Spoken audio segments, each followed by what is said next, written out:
A prisoner was running in panic under the heavy downpour of rain.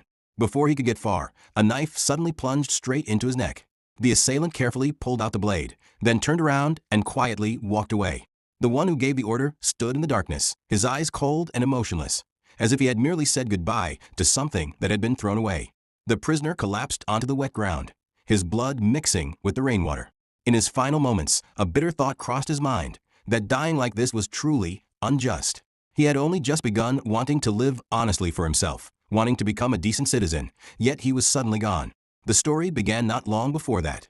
This was the future Korea.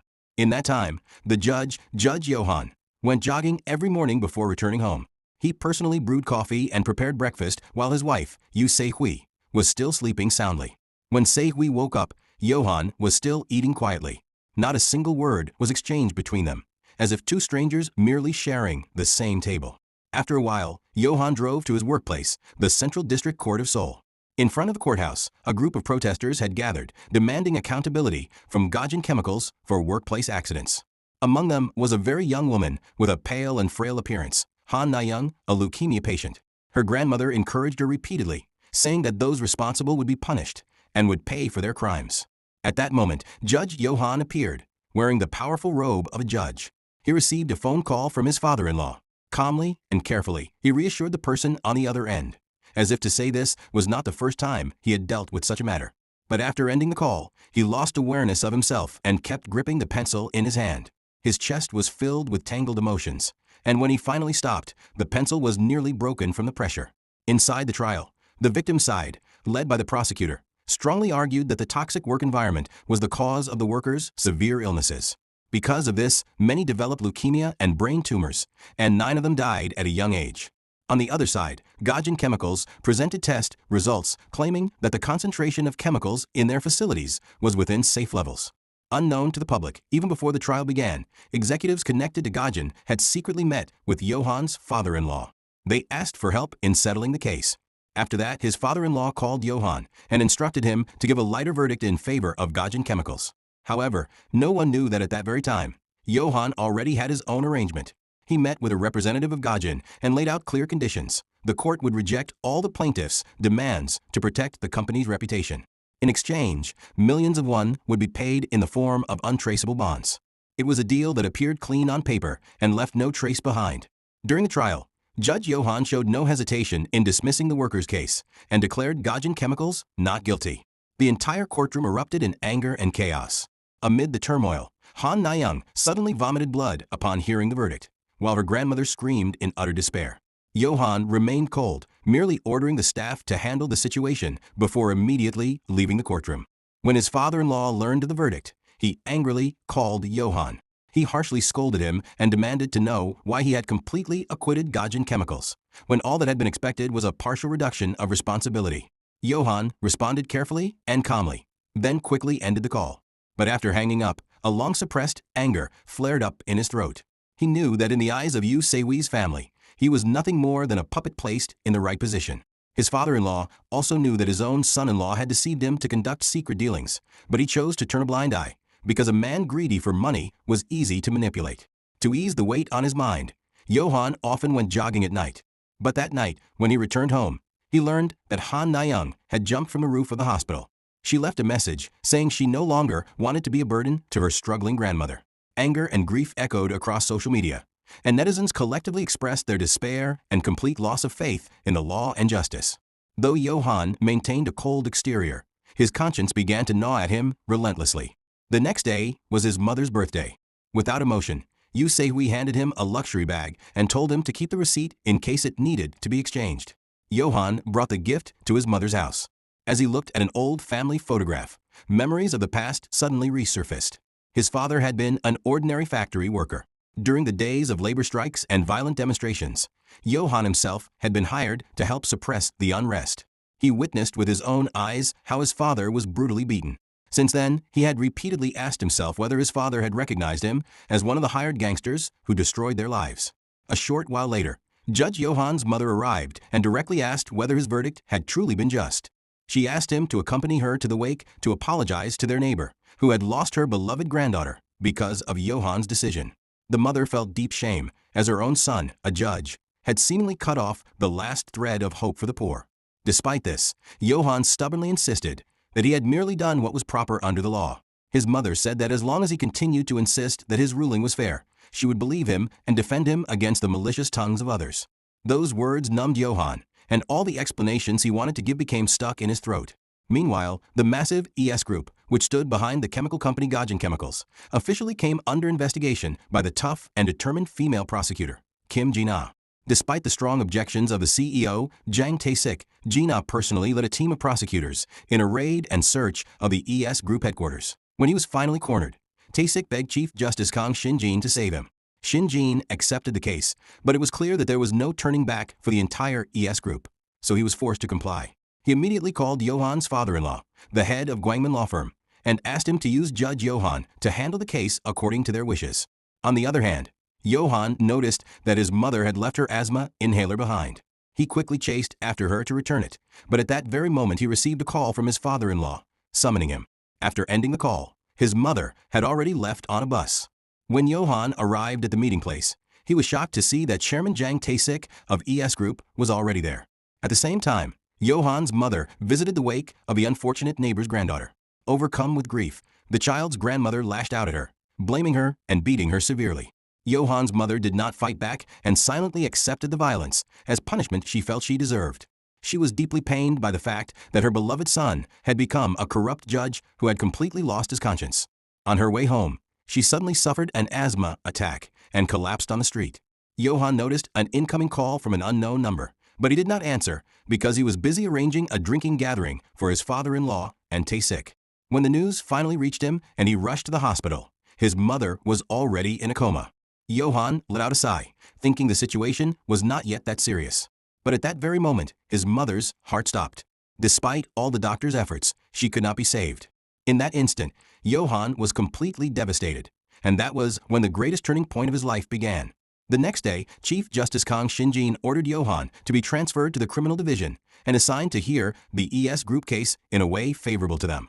Meanwhile, prosecutor Kim Ji-na persistently tried to obtain a statement from the CEO of ES Construction, threatening him with life imprisonment if he took responsibility for everything. However, the man remained firm and revealed nothing. Ji-na's staff reported that Johann had already been transferred to the criminal court, and they had long heard about the kind of judge he was. It was clear to them that this was a plan prepared by ES Group to slip through the case.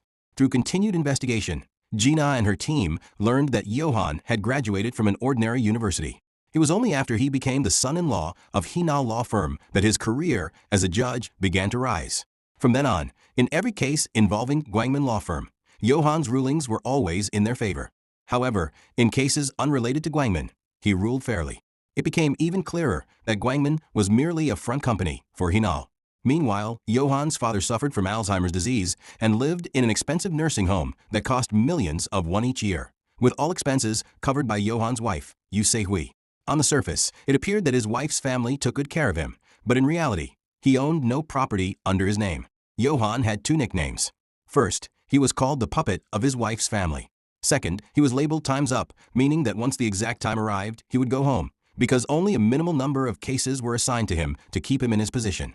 Meanwhile, Chairman Jang Tae-sik brought food to Choi, the head of ES Construction, along with a poison pill, and forced him to commit suicide to keep his family safe.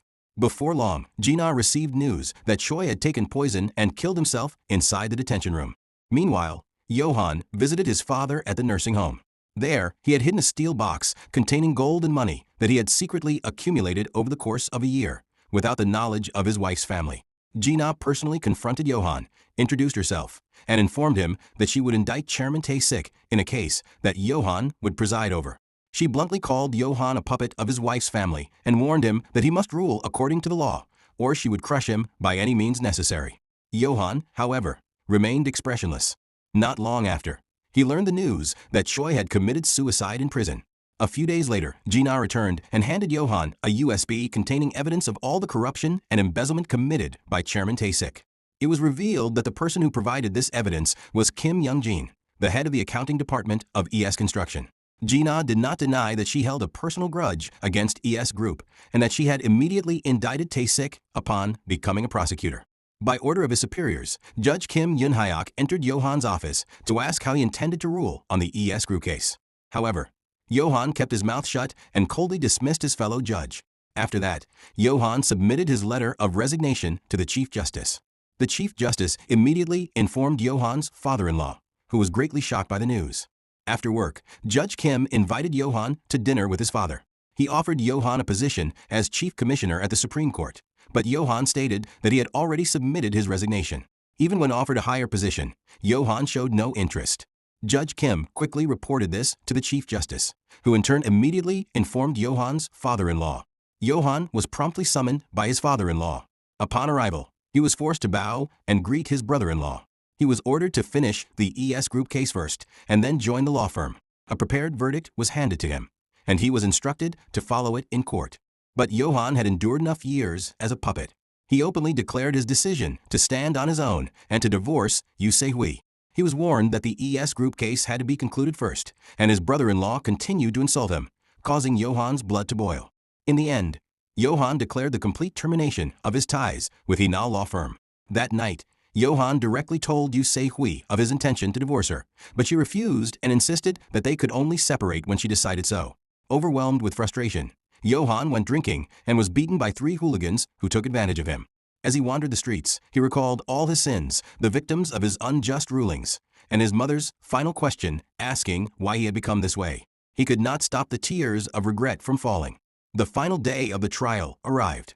According to the plan, Tae-sik's side blamed everything on the deceased Choi and declared the CEO innocent. However, prosecutor Kim Ji-na insisted that Tae-sik was the mastermind behind all the corruption and demanded a sentence of 5 years in prison and a massive fine. Tae-sik smiled confidently, believing that Johann would acquit him. But this time, Johann fought with all his resolve. He sentenced Tae-sik to 5 years in prison and imposed an even heavier fine. Tae-sik erupted in rage in the courtroom, while the Chief Justice left in anger. Ji-na could hardly believe what had happened. But for Johann, this was the most intense battle he had ever faced. Soon after, he was framed and accused of murder and extortion. Despite his protests of innocence, his wife appeared as a witness against him. Before he was taken to prison, Judge Kim handed him a poison pill. Without hesitation, Johann swallowed half of it, part of a plan he had prepared. After surviving, he escaped and searched for his father in the streets. But before he could find him, he was stabbed in the neck. The one who gave the order was none other than the Chief Justice. Johann collapsed onto the wet ground, his blood mixing with the rain. In his final moments, he saw his mother and the young girl, Han Na-young. He no longer had the judge's robe, no longer had any power. Before his own conscience, he confessed all his sins, as a son, as a judge, and as a human being. Immediately after this, an unbelievable event occurred. Judge Johann suddenly realized that he was standing in the first trial of his career. He could not be sure whether his mind was simply replaying his life before his death, but everything before his eyes was vividly clear. The defendant in that case was Kim Sang-jin, who claimed that due to extreme hunger, he had climbed over a fence to steal food. Something suddenly came back to Johann. He jumped up from the judge's seat and rushed toward the defendant. In a surge of emotion, he declared that the accused deserved the death penalty and displayed overwhelming rage, causing the entire courtroom to gasp in shock. Chaos and shouting erupted, and everyone believed the judge had lost his sanity. Overcome with embarrassment, Johann quietly left the courtroom. As he walked away, he thought that he might soon ascend to heaven or descend into hell. Believing that he had punished an evil man, he felt a strange sense of relief. However, he did not disappear as he expected. Instead, it seemed that there were still personal matters he had to deal with. After those were settled, he was even more surprised to realize that hell apparently had a restroom as well. When he looked into the mirror, he saw his own face, the version of himself from 10 years earlier. Even the date displayed on his phone matched that period. As he stared at his younger reflection, an elderly man suddenly slapped him on the head. It was none other than Im Jong-sik, the chief judge in the year 2025. Im Jong-sik assumed that Johann was simply extremely nervous because it was his first time presiding over a case alone, which explained his strange behavior. He sternly reprimanded him for attempting to impose an excessive punishment in a case involving petty theft. Upon leaving the courthouse, Johann encountered Judge Kim Yun-hyuk, his former classmate who, in the future, would drive Johann's father out of the nursing home and force Johann to drink poison. Johann's vision darkened, and he nearly punched the man. However, he quickly remembered that this was still the past. So instead, he embraced Judge Kim and thanked him. At that moment, Johann fully believed that he had truly returned to the past. This was a time when Johann was still an ordinary judge at the district court and had not yet become involved in corruption. The first thing he did was call his mother. When he heard her voice on the other end of the line, he could not hold back his emotions and addressed her as his mother, advising her to always carry her asthma inhaler. His mother assumed it was a prank call, since her son was usually cold and had never spoken so tenderly. In his previous life, Johann had only called his mother by her name, and at this point in time, she did not yet suffer from asthma. Johann checked online and learned that Zhang Tae-sik was currently the chairman of ES Shopping, while the chairman of ES Group was his father. At that time, ES Shopping was under investigation for tax evasion and managing secret funds, yet it always managed to escape punishment. Johann also realized that Kang Shin-jin had not yet become Chief Justice. It was then that he fully understood he had been given a chance to start over and correct the mistakes he had made as a compliant pawn in the past. Because he was still new at work and did not yet own a car, he called his close friend Jong-ho to borrow an old vehicle. It was then that he learned Jong-ho was actually a real gangster. In his previous life, Johann had cut ties with him once he became a servant of Hina law firm. After that, Johann searched for Kim Sang-jin's house. His investigation revealed that even before Kim Sang-jin was arrested for petty theft, he had already killed 3 people. In his previous life, Johann had been deceived by the defendant's pitiful appearance and had only given him a suspended sentence. Because of that mistake, Kim Sang-jin was released and went on to murder yet another victim. This case became the root of Johann's endless guilt and the reason for his recurring nightmares. By coincidence, the assistant prosecutor handling the case, Park Cheol-woo, also appeared, as he suspected that certain details of the incident had been deliberately concealed. He did not know why Johann wanted to search Kim Sang-jin's house, but out of curiosity and trust in the judge, he decided to go along. As the two of them entered the house, Judge Johann suddenly remembered the case file from his previous life. According to it, the body of the serial killer's 3rd victim had been found inside a refrigerator. He immediately ran toward the fridge, bracing himself to witness the most horrifying sight. However, when he opened it, the inside was empty. While confused, he tripped over several bottles of cleaning solution scattered on the floor. Because of this, he quickly took photos of the bottles to examine them later. While they were having dinner, since Johann already knew what would happen in the future, he made a bet with Park Cheol-woo about a baseball game between the Eagles and their opponent. With complete confidence, he said that the Eagles would make a comeback and win in the final quarter, causing Park Cheol-woo to gape in astonishment. That night, Johann stayed awake all night to re-examine the entire case. The next morning, before the sentencing of Kim Sang-jin, Johann was summoned by the Chief Justice at the time, Im Jong-sik, who reminded him of his duties. Johann had no choice but to comply and promise that he would rule according to the rules. During the trial itself, he sentenced Kim Sang-jin to 1 year in prison. However, the execution of the sentence was suspended for 2 years. After the verdict, Johann noticed a young woman with a familiar face inside the courtroom, but he could not immediately remember who she was. A moment later, when he saw her trembling as she stood in front of Kim Sang-jin, he suddenly recalled that she was Kang Ju-young, the woman who, in his previous life, had hidden the body of Kim Sang-jin's 3rd victim in a refrigerator used for storing kimchi. When Johann tried to chase after her outside, Kang Ju-young had already left. Johann went to nearby convenience stores to ask about someone who had purchased a large number of cleaning solution bottles, but he still found no results. Meanwhile, Prosecutor Park Cheol-woo continued to monitor Kim Sang-jin and reported that he had not left his house.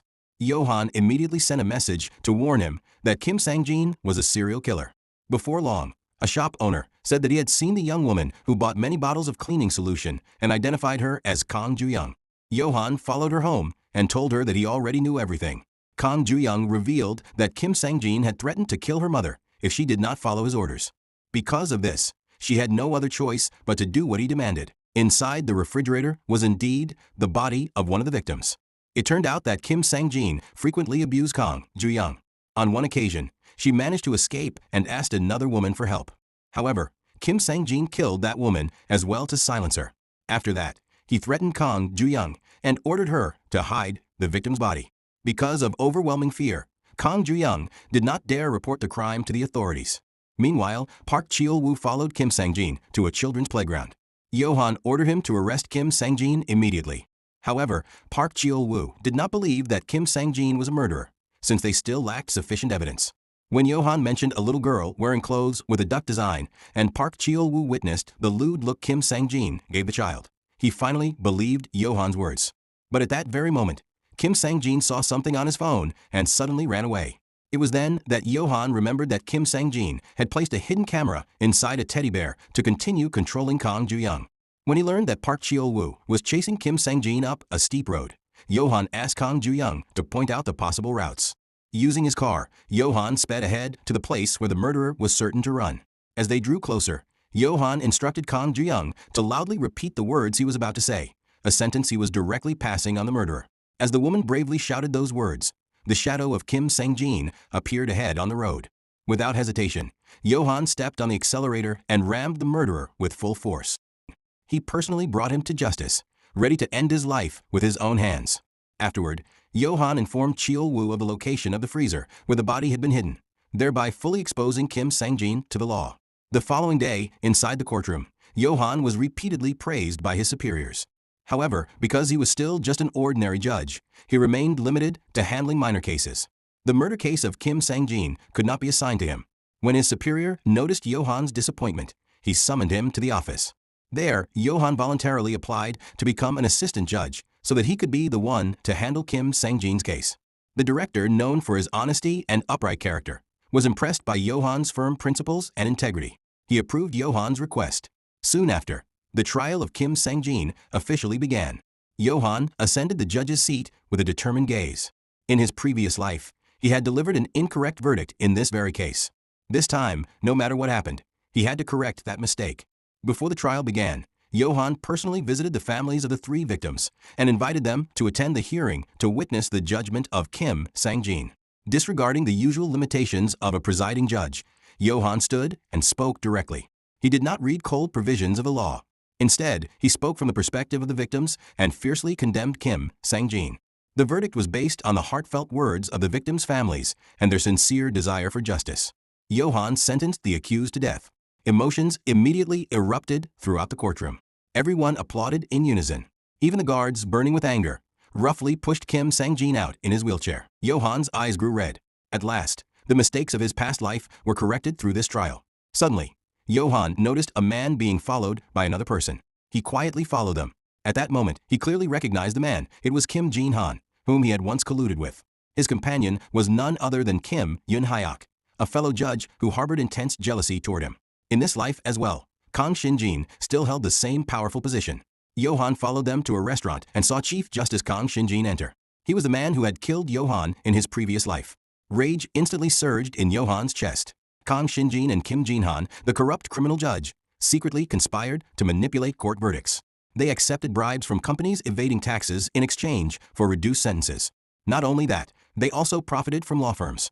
Recently, they had set their sights on the law firm of Johan's father-in-law, the Hinal law firm owned by Go Jingyu. For 12 years, every case handled by that law firm had ended in defeat due to Kang Shin-jin's interference. When Kang Shin-jin felt the timing was right, he deliberately arranged a face-to-face meeting with Representative Jingyu. He intentionally refused to use chopsticks, mixing all the dishes together and eating crudely and shamelessly. Representative Jingyu felt disgusted, yet he had no choice but to sit beside him and humbly beg for help to win his case. As he watched Representative Jingyu bow his head, Kang Shin-jin deliberately implied that only those with power had the right to speak, reminding him that cooperation was the only way forward. After Judge Kang left, he ordered Kim Jin-han to represent Representative Jingyu and grant him several favors in the case. The next day, Director Baek Yo-suk assigned Johan an extremely difficult case to test his abilities. Johan accepted a case involving insurance. 3 months before a man named Park Hyuk-jun was involved in a fatal accident, his girlfriend had purchased life insurance and named herself as the sole beneficiary. Because of this, Hyuk-jun became the primary suspect. However, Hyuk-jun owned a successful restaurant and did not appear to be someone who would kill for money. He firmly insisted that he knew nothing about the insurance. Due to a lack of evidence, Johan decided to personally investigate the site of the accident involving Hyuk-jun and the young woman. On the day of the incident, their car had fallen off the side of a mountain. The injured man crawled out of the driver's seat and escaped, leaving his unconscious girlfriend in the passenger seat. At first glance, it appeared to be nothing more than a simple accident. However, before her death, the woman had purchased 8 death insurance policies. The total insured amount reached 12 billion, and Hyuk-jun was the sole beneficiary. Because of this, everyone was forced to suspect that the accident had been intentional. While Johan was deep in thought, a female reporter approached him and introduced herself. She mistook Johan for a police officer and attempted to obtain information about the investigation. Johan recognized her. She was the same reporter who had interviewed him in his previous life. After their brief conversation, Johan went to the junkyard run by his parents. Nearby, an elderly woman appeared who occasionally sold scrap metal. Johann could not forget her. She was the grandmother of Han Na-young. Because of Johann's unjust verdict in his previous life, the elderly woman had lost her only granddaughter. Johann made her a cup of coffee. His eyes reddened as he knelt before the old woman and sincerely apologized. The elderly woman hesitated, but eventually left the junkyard and went home. Along the way, she was greeted by her granddaughter, and the two of them walked home together. The following year, the girl would enter high school. She planned to work after graduation so that her grandmother would no longer suffer. She never expected to become, like Johann, an esteemed judge, but she hoped that at the very least, she would be able to finish college. The next day, Johann prepared breakfast for his parents. He also reminded them that if the elderly woman were to return to the junkyard, they should give her nutritious food. The following morning, Johann left early. At the suggestion of Chief Justice Kang Shinjin, Representative Jin Gyu contacted Johann's superior and directly requested that Johann handle the case, as he was well known in the area. The reason was to arrange a meeting with Representative Jin Gyu's youngest daughter. Their first meeting was scheduled for 2 o'clock in the afternoon. The youngest daughter arrived at 3 o'clock in the afternoon, deliberately making the other party wait for nearly an hour. She walked into the restaurant but did not see Judge Johann. At that time, Johann was resting in a separate cafe. In his previous life, the youngest daughter had done the same, deliberately arriving late to test the patience and temperament of the person she was meeting. While waiting for the right moment, Johann took advantage of the opportunity to review the insurance case file again. It was clear in his memory that in his previous life, he had declared the accused innocent. But 3 years later, the man had deliberately caused another accident, and the truth was eventually revealed that he had killed his own girlfriend. When Johann saw that the appointed time was approaching, he sent a message to the youngest daughter to inform her that he might be late.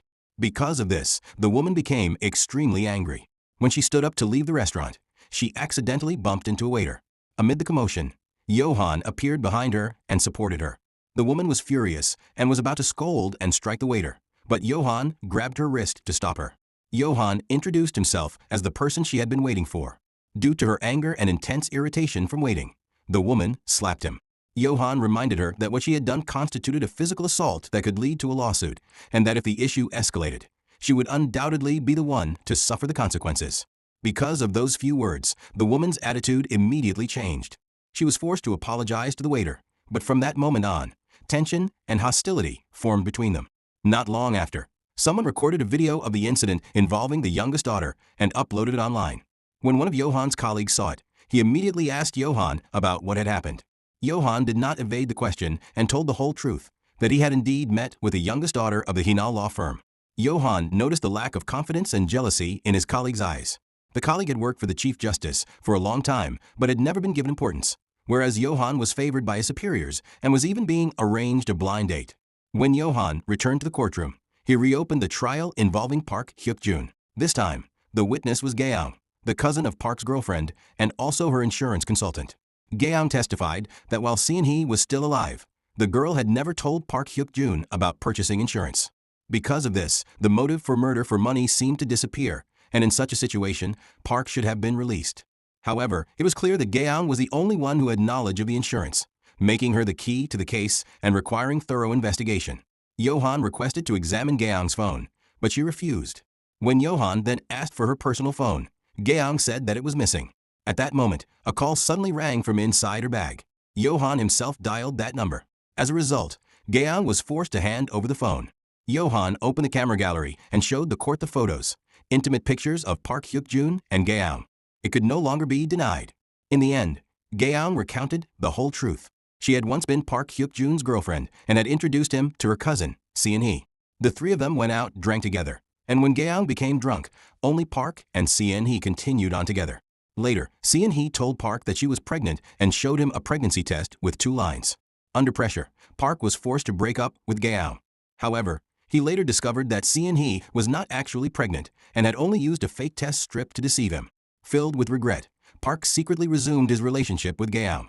When this was exposed, Seon-hee became enraged at the deception.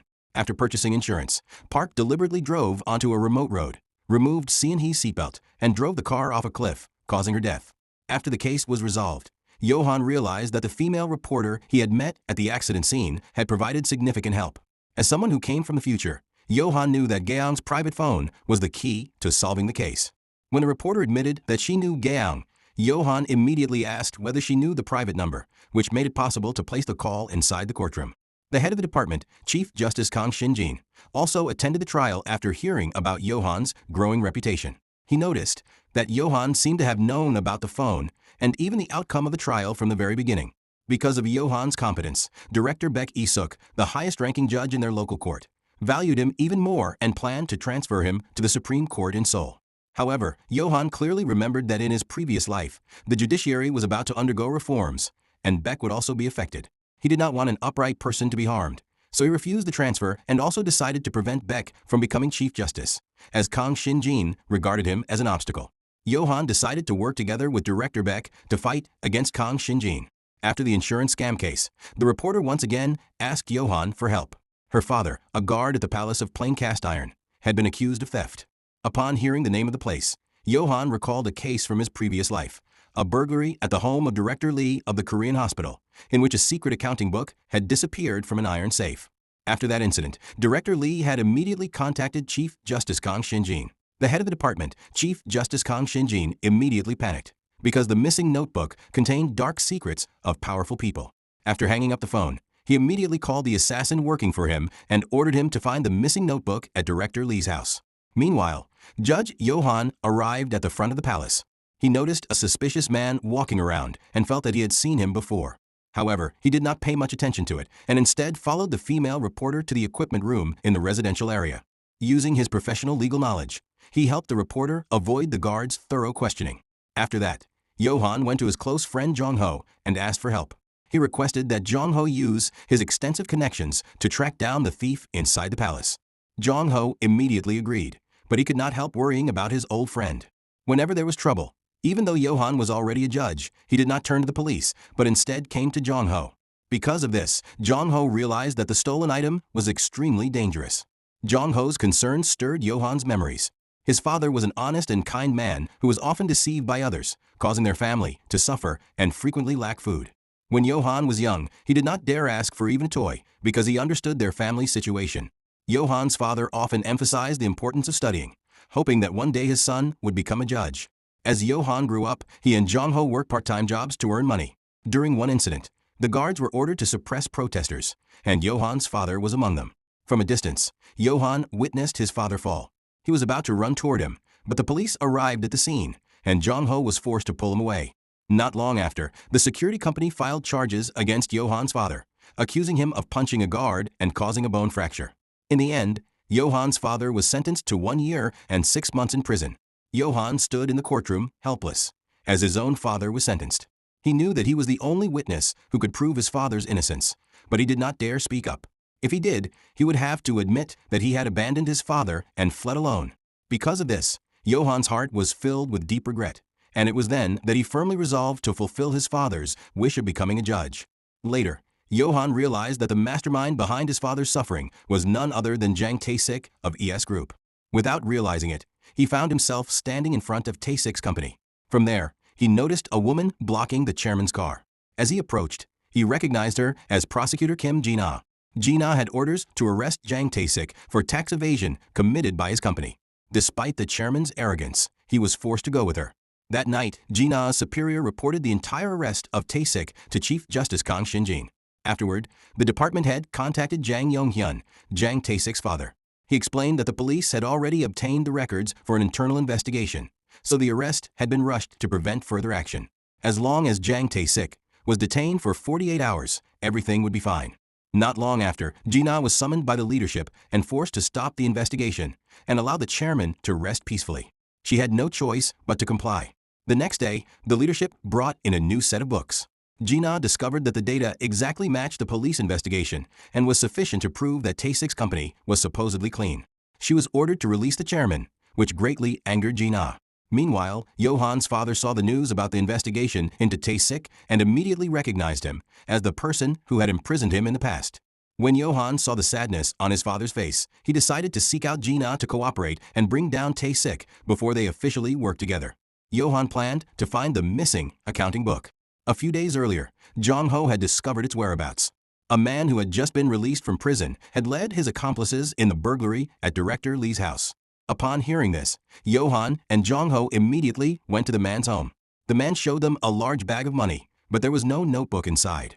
After intense arguments, threats, and persuasion, the man remembered that he had thrown the notebook into the trash. He took the two of them to the place where he had discarded the notebook. At the same time, the assassin sent by the gang leader tracked down the man's accomplice and also learned from him that the book had been thrown into the yard. As a result, the two groups began a race to find the same target. Jong-ho deliberately called his associates to help, while Johan was filled with anxiety. As Johan's anger burned, he received a call from his mother. She informed him that a bundle of old items had arrived, including an accounting book. Johan immediately took the book from his mother and discovered that inside were written the names of high-ranking Korean officials. Johan was overjoyed, unaware that an assassin was watching them from afar. Soon after, with the help of director Baek Isuk, Johan held a press conference. He revealed the accounting book and read each name aloud in front of the reporters. The officials and politicians named were all criminals who had helped others evade military service, and Johan was determined to hold every one of them accountable. Meanwhile, Chief Justice Kang Shin-jin sat in front of the television, watching the press conference. As the names were read one by one, his face grew increasingly dark. And with that, episode 4 of the latest Korean drama, The Judge Returns, comes to an end. Join me again in the next chapter. Until then, goodbye.